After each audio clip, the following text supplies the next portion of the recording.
Welcome back to the 868 and Beyond podcast. I'm your host, Jesus. So, within the last time we spoke, I know it's Wednesday. I don't really do episodes on a Wednesday, but it's been such a drastic turn of events in Trinidad and Tobago.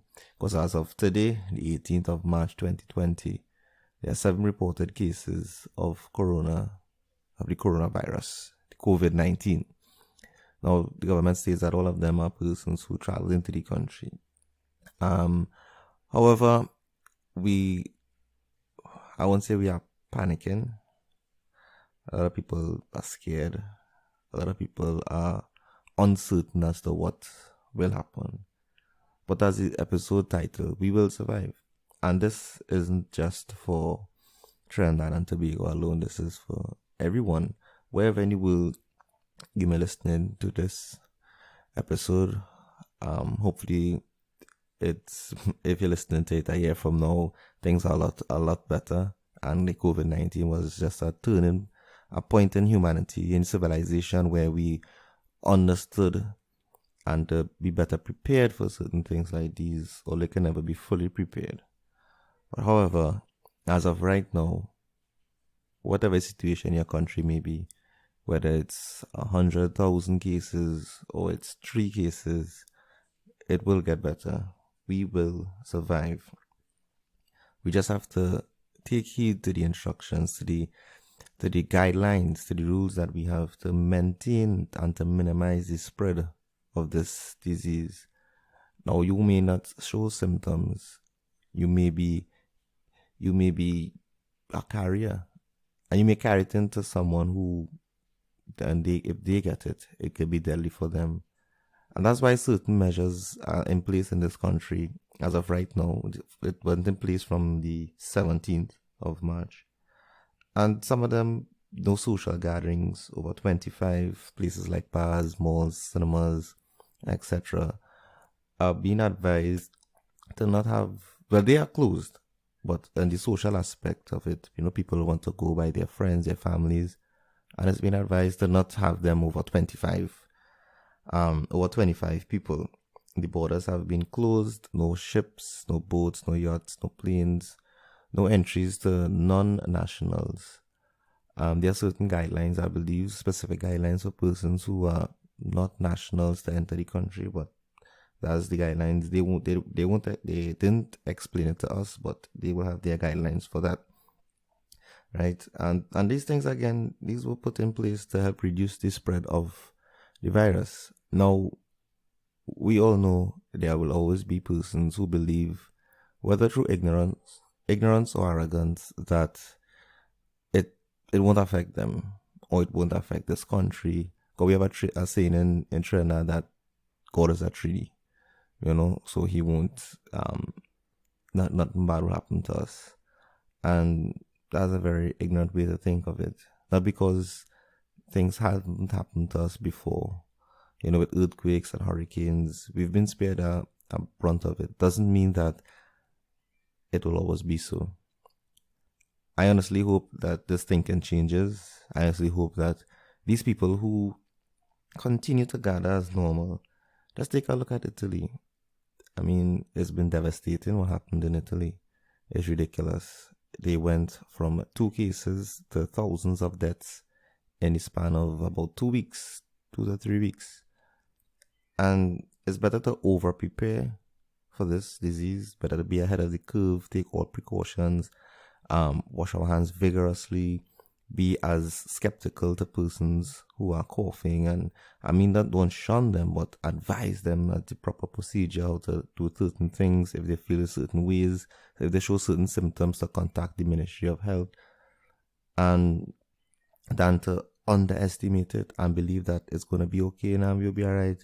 And then all of a sudden there's a state of emergency and the country virtually shuts down.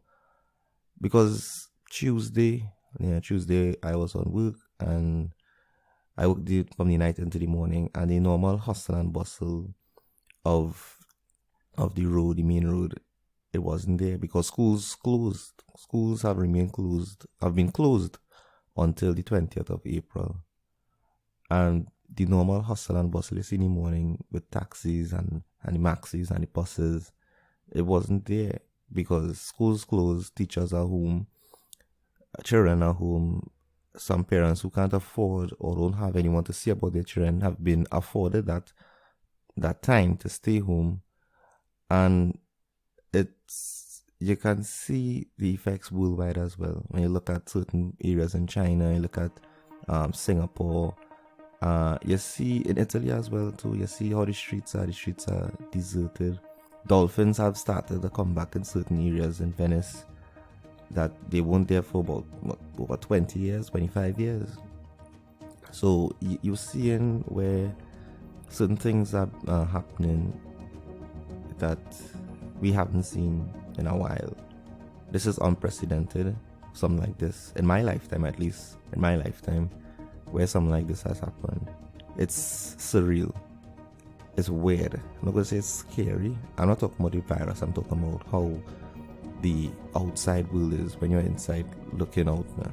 You know, you're sitting inside home and you know certain places normally have a lot of bustling, a lot of activity, and it's surreal, it's weird.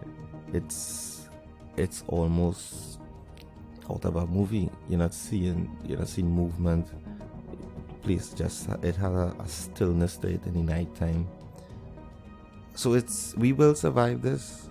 It's not a matter of if we would survive, we will survive. Will it get worse? I definitely hope not. But will it get better? It definitely will. And as Franklin D. Roosevelt once said, if civilization is to survive, we must cultivate the science of human relationships, the ability of all peoples, of all kinds, to live together in the same world at peace. It may be scary, we may be uncertain, but our will to survive, you awesome, beautiful people, your will to survive, to see the next year, and the next year, and the next year, is what I know for a fact will make us survive. Humans are survivors, and I don't think that we've survived all these thousands of years just to reach to this point. We will always be better. We will always overcome whatever obstacle, whatever wall is placed in front of us. It's not a matter of who will survive. It's a matter of what we will allow ourselves to do. As Darwin said, evolution is not about the strongest, the smartest, or the quickest. It's about those who are willing to adapt to change. Will we change our ways? Will we change our habits? Will we change our lifestyles? If we are to survive, we definitely will. We will adopt the proper habits, and as always, we know excellence is a habit, so make it yours. Be good, be better, be your best, and until we see each other again, and I definitely know we will see each other again, be safe.